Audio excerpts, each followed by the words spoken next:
James and the Giant Peach, chapters 12 to 14, read by Mrs Santini. So, Miss Duffy's just read to you, and you've met all the creatures. They sound a bit scary to me. What did you think of them? I think James was a little bit frightened. He was going to be eaten for dinner, wasn't he? But I don't think they're going to eat him. Let's see what happens next. James decided that it was most certainly not a time to be disagreeable. So he crossed the room to where the centipede was and he knelt down beside him. "Why, thank you very much," the centipede said. "You are very kind." "You do have lots of boots," James murmured. "I have lots of legs," the centipede answered proudly. "and lots of feet, 100 to be exact." "There he goes again," the earthworm cried, speaking for the first time. "He simply cannot help telling lies about his legs. He doesn't have anything like 100 of them. He's only got 42. The trouble is that most people don't bother to count them. They just take his word. And anyway, there's nothing marvellous, you know, Centipede, about having lots of legs." "Poor fellow," the centipede said, whispering in James's ear. "He's blind. He can't see how splendid I look." "In my opinion," the earthworm said, "the really, really marvellous thing is to have no legs at all and be able to walk just the same." "You call that walking?" cried the centipede. "You're a slitherer. You just slither along." "I glide," said the earthworm primly. "You're just a slimy beast," answered the centipede. "I'm not a slimy beast," the earthworm said. "I'm a useful and much-loved creature. Ask any gardener you like. And as for you..."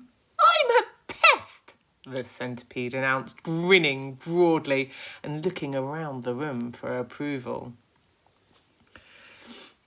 "He's so proud of that," the ladybird said, smiling at James, "though for the life of me I cannot understand why." "I'm the only pest in this room," cried the centipede, grinning away. "Unless you count the old grasshopper over there. But he's long past it now. He's too old to be a pest any more." The green grasshopper turned his huge black eyes upon the centipede and gave him a withering look. "Young fellow," he said, speaking in a deep, slow, scornful voice, "I have never been a pest in my life. I am a musician." "Hear, hear," said the ladybird. "James," the centipede said, "your name is James, isn't it?" "Yes." "Well, James, have you ever seen such a marvellous, colossal centipede as me?" "I certainly haven't," answered James. "How on earth did you get to be like that?" "Well, it's very peculiar," said the centipede. "Very, very peculiar indeed. Let me tell you what happened. I was messing about in the garden under the old peach tree, and suddenly a funny green thing came wiggling past my nose. Bright green it was, and extraordinarily beautiful. It looked like a tiny stone or a crystal." "Oh, but I know what it was," cried James. "That happened to me too," said the ladybird. "And me," Miss Spider said. "Suddenly there were green things everywhere. The soil was full of them." "I actually swallowed one," the earthworm declared proudly. "So did I," the ladybird said. "I swallowed 3, the centipede cried. "But who's telling the story anyway? Don't interrupt." "It's too late for stories now," the old green grasshopper announced. "It's time to go to sleep." "I refuse to sleep in my boots," the centipede cried. "How many more are there to come off, James?" "I think I've done about 20 so far," James told him. "Well, that leaves 80 to go," the centipede said. 22, not 80. Shrieked the earthworm. He's lying again. Centipede roared with laughter.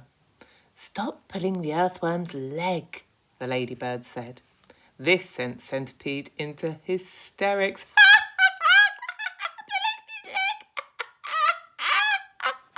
He cried, wriggling with glee and pointing at the earthworm. Which leg am I pulling? You tell me that. James decided he rather liked the centipede. He was obviously a rascal. But what a change it was to hear someone laughing once in a while.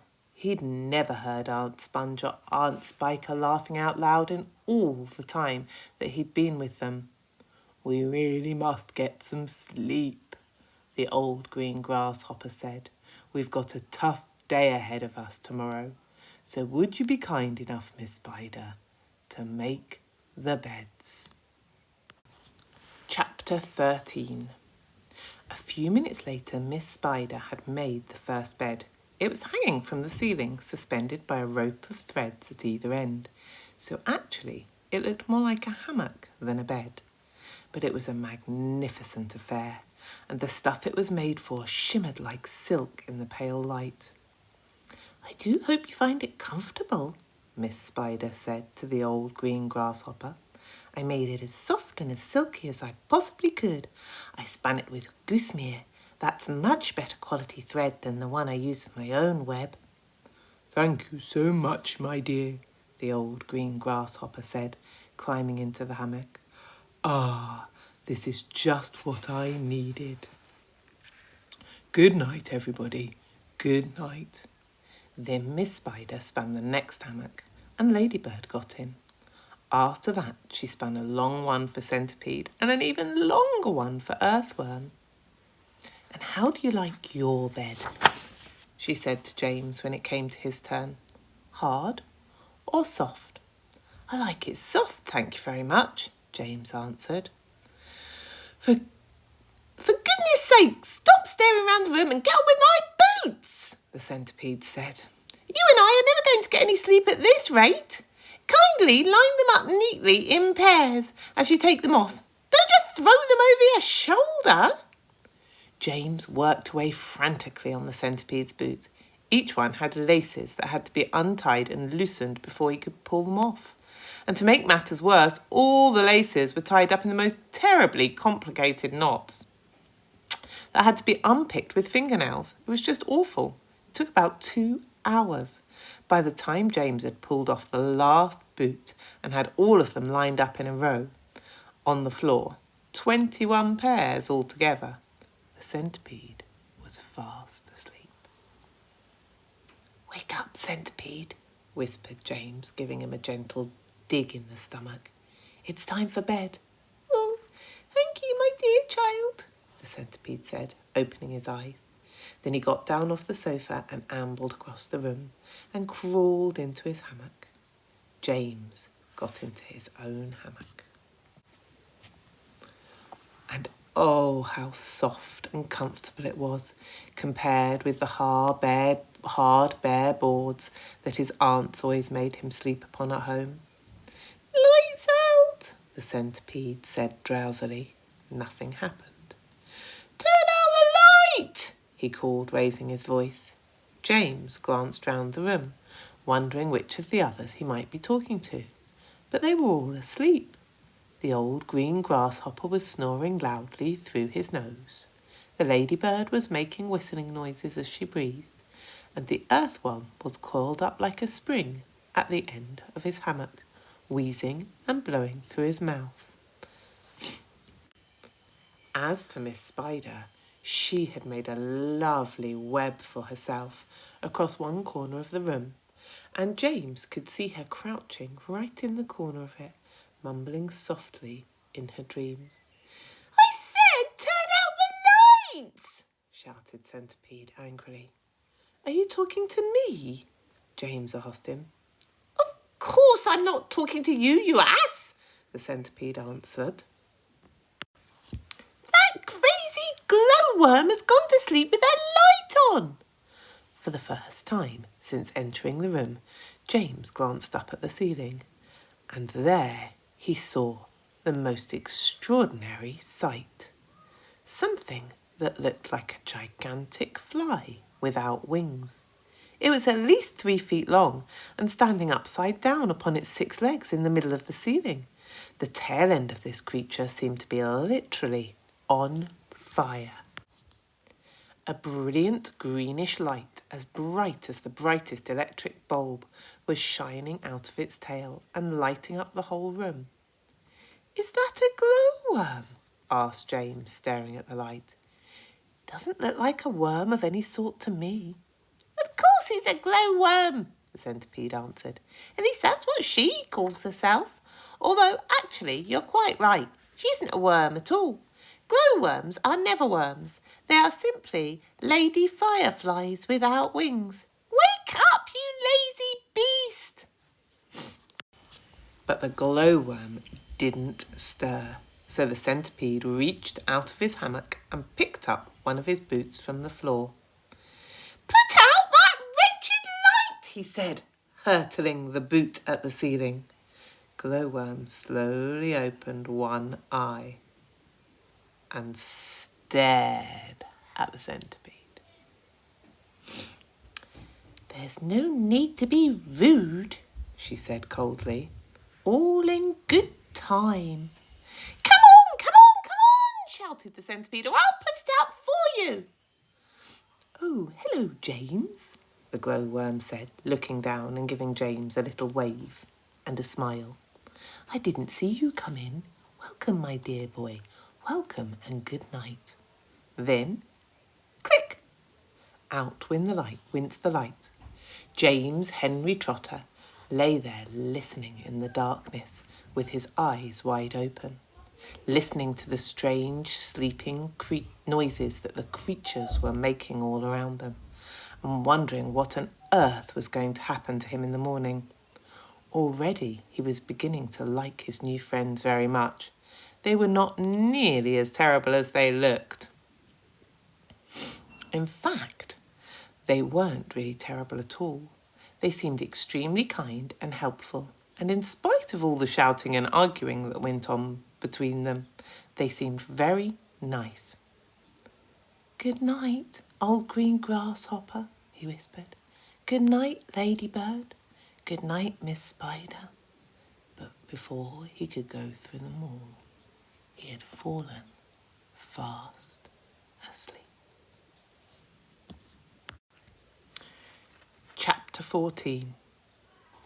"We're off! We're off!" someone was shouting. "We're off at last!" James woke up with a jump and looked about him. The creatures were all out of their hammocks and moving excitedly round the room. Suddenly, the floor gave a great heave, as though an earthquake was taking place. "Here we go!" shouted the old green grasshopper, hopping up and down with excitement. "Hold on tight!" "What's happening?" cried James, leaping out of his hammock. "What's going on?" The ladybird, who was obviously a kind and gentle creature, came over and stood beside him. "In case you don't know it," she said, "we are about to depart forever from the top of that ghastly hill that we've all been living in for so long. We're about to roll away inside this great, big, beautiful peach to a land to a land of what?" asked James.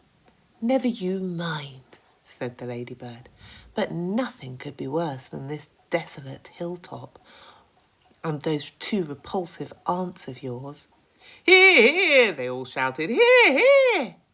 "You may not have noticed it," the ladybird went on, "but the whole garden, even before it reaches the steep edge of the hill, happens to be on a steep slope, and therefore the only thing that has been stopping this peach from rolling right away from the beginning is its thick stem attached to the tree.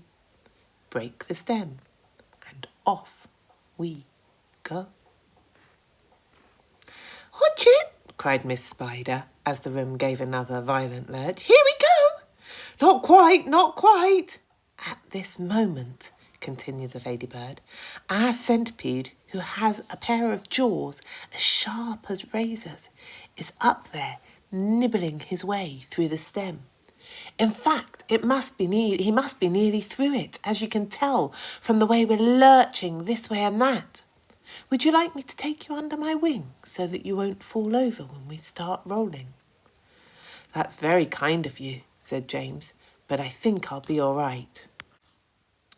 Just then the centipede stuck his grinning face through the hole in the ceiling and shouted, I've done it! We're off!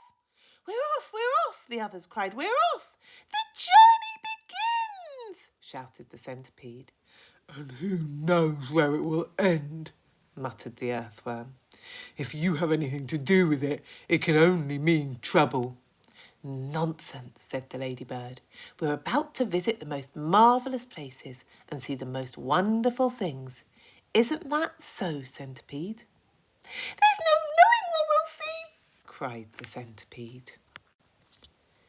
We may see a creature with 40 heads who lives in the desolate snow, and whenever he catches a cold, which he dreads, he has 49 noses to blow. We may see the venomous pink-spotted Scrunch, who can chew up a man with one bite. It likes to eat 5 of them roasted for lunch and 18 for its supper at night. We may see a dragon and nobody knows. We won't see a unicorn there.